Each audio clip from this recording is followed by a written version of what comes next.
how are you today? I'm Lynda Hafner. I'm a top producing realtor at ERA Key Realty in Central Massachusetts. Today's topic, we're going to talk about 10 of the biggest mistakes sellers make when they're selling their homes and how to avoid them.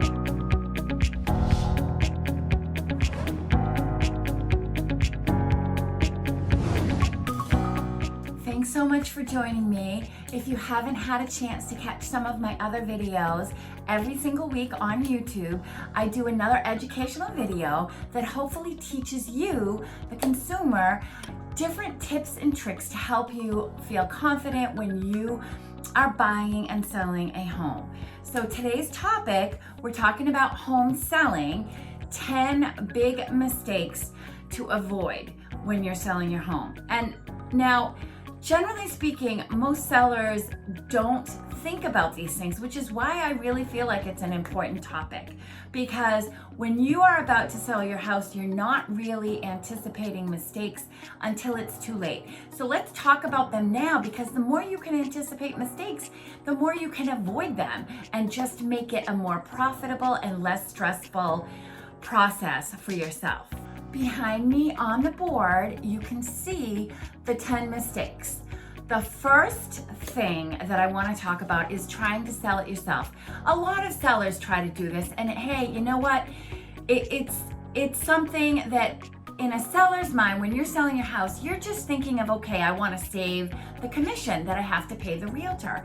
But the reality is, the majority of people that try to sell it themselves, number one, have no idea how complicated it is, how much liability is involved in selling.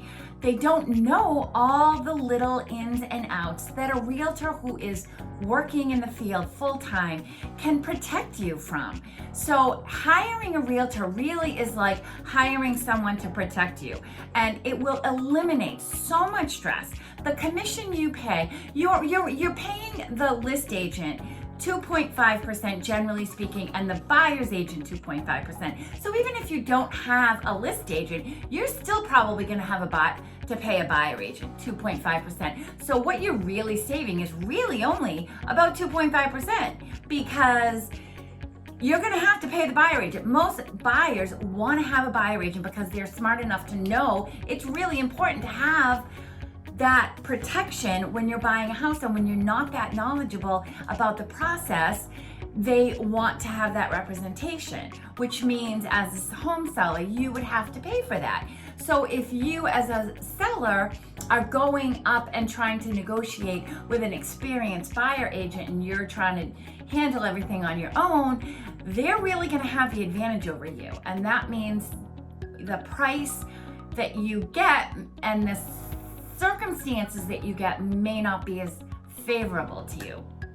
So there's a lot to think about. You just have to remember, this is one of your biggest investments. Do you really want to skimp on the services, and do you really want to cut corners when you could potentially make significantly more money even after paying the commission? We as realtors can get you the absolute most money. We have access to the most buyers, we have access to the most tools. It's just a smart decision for you as a seller to go with a qualified realtor. Second biggest mistake that I see is hiring the wrong agent. And basically what I mean by that is, one, make sure you pick a realtor over an agent. A realtor has more qualifications and regulations required of them, and they know more about the whole ethical, legal aspects of the business than just an agent. It's so easy to become an agent. You just have to take a course. People come in and out all the time.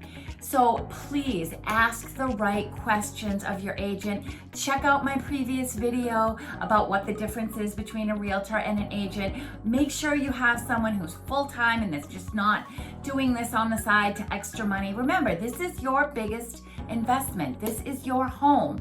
You want someone who is extremely qualified. So ask the right questions and pick the right realtor. So the third big mistake that I see a lot with sellers is that they don't know in advance, one, what their costs are going to be, and two, what they're going to net. Now you can see that I wrote that up here, what the net. What I mean by that is, how much money are you actually going to walk away with once you pay the commission, the real estate sales tax, which is $4.56 per thousand of the sale. Everyone has to pay it.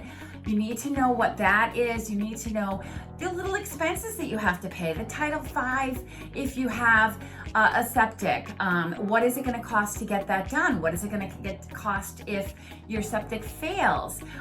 What are all the expenses that you have to pay for out of the money that you're going to get for that house? And I always make sure I do what's called a net sheet. And what that is it just breaks it down so that you know what you're paying for the commission, where the commission goes. It's split between the list agent and the buyer's agent, and then they split it further with their brokers. So these expenses are important to understand. A lot of agents I notice don't talk about that. They kind of want to skip over that because they are afraid maybe that you will back out, but that's important to know. You need to know what you're going to walk away with so that you know how much money you have to make your next home happen. You need to know how much money you're going to have for a deposit and all of that. So please make sure you find out from whatever realtor you hire, what is your net going to be? Number 4, biggest mistake I see a lot of home sellers make. In fact, this is probably the biggest mistake, is pricing their home unrealistically. You know, you have memories, you've invested money in your home, and in your mind, your home, every home seller that I've ever met almost always thinks their home is worth more than the buyer who's going to buy it. So this is why it's so good to have a realtor, because we kind of help set realistic expectations for both sellers and buyers. And we kind of bridge that gap and make it all happen. One of the mistakes that when people try to sell it themselves is they put it on at a really high price and it just sits on the market, because buyers today are so savvy.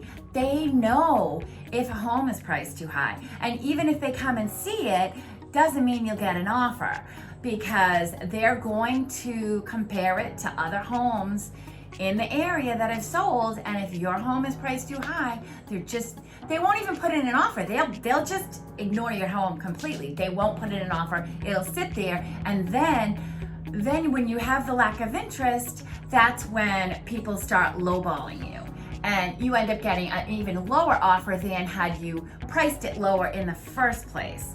So it really does work against you to price it unrealistically high. You know, you're much better. And again, I do have another video that covers that, so please check it out. Mistakes 5 and 6 may seem like they contradict each other. You know, in other words, don't ignore major repairs, but don't overspend on improvements. But they don't. Let me just explain it a little bit, okay? So when I think of major repairs, I'm thinking, like, when a buyer buys a home, they expect the roof to have a significant amount of time left. They don't want to buy a brand new house and then also buy a brand new roof. So if your roof is at the end of its life and you've lived in that house, you're the one who needs to pay for it, not expect the buyer to do it. Because if the buyer has to do it, the buyer has a tendency to overestimate things. So a $12,000 roof, the buyer may reduce their offer by $15,000, thereby you losing $3, even $5,000 on the deal. So it makes more sense as a home seller for your major things like the roof and the heating system and things that are expected to be intact for you to do yourself, so that the buyer doesn't overestimate when they're putting in their offer. Because even if the original offer does not take that into account, after they have the home inspection, they'll want to renegotiate that price.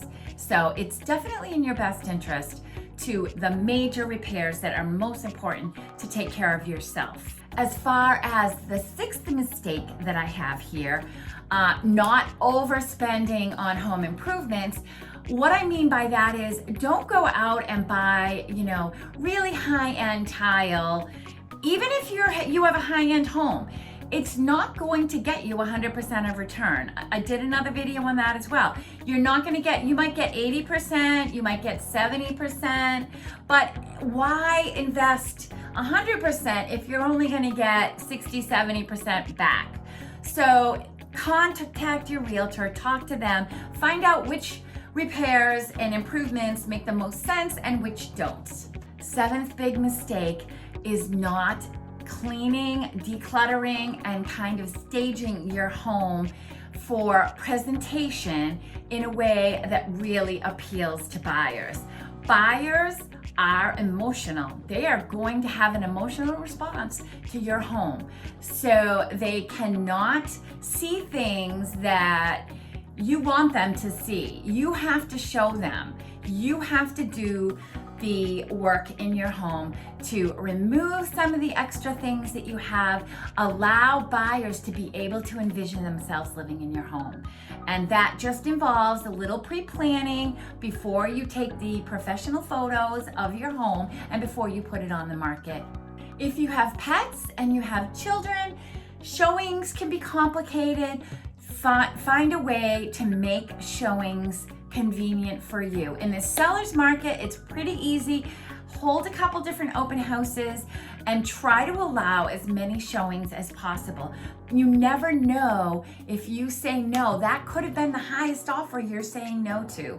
So I would say to try not to be too picky about when people can and can't come to your house if possible. It's not always easy to do that, but holding numerous open houses makes it convenient for you and for the buyers so that everyone has the ability to see your home and put in an offer. So the ninth biggest mistake I see, and I know a lot of people are going to be like, what? Why wouldn't I go with the highest offer? Well, because what you need to understand is it's not just the highest offer that is the best value for you. It's also, what are the contingencies? Do they have a home to sell? I mean, if someone is giving you a really high offer, but it's only conditional on whether or not they sell their home, then it may not be the best offer. So this is where, again, having a realtor to decipher all the different offers that you have and which one actually is in your best interest and why is super helpful. The 10th mistake I see is that sellers sometimes don't want to negotiate at all with anything. And you can go that route, but it does have a tendency to offend buyers. Like buyers, they get mad and they'll just walk away if someone is completely unwilling to negotiate. So if you have a set number that you're not willing to go below, then work it out with your realtor so that there is a way to market your property so that there is a little bit of negotiation. Basically, it's just really just showing goodwill. Buyers want to know that the person they're buying for has goodwill. So the negotiation, it's not about lowering price or anything like that. It's really just knowing that they're buying from a good person who is reasonable. Really, that's it. But people get stuck on that, and I've seen many sales fall apart because one of the two people is just unwilling to negotiate, unwilling to understand the other person's point of view, and it's more of a power struggle than it is a financial issue. So just be aware of that going into it. So that's it. These are the 10 biggest mistakes I as a realtor see sellers make on a regular basis, and I would love to have you know about them before you even put your home on the market, because that will help you to anticipate problems and prevent them before they happen. Thank you so much for being here today and listening to all of these tips. I hope it makes home buying and home selling an easier process for you. Please reach out to me if you're thinking of buying or selling in Worcester County. My number is 508-942-7923, and subscribe for future videos. I'm continuing to provide education for everybody out there. All right, have a great day. Bye.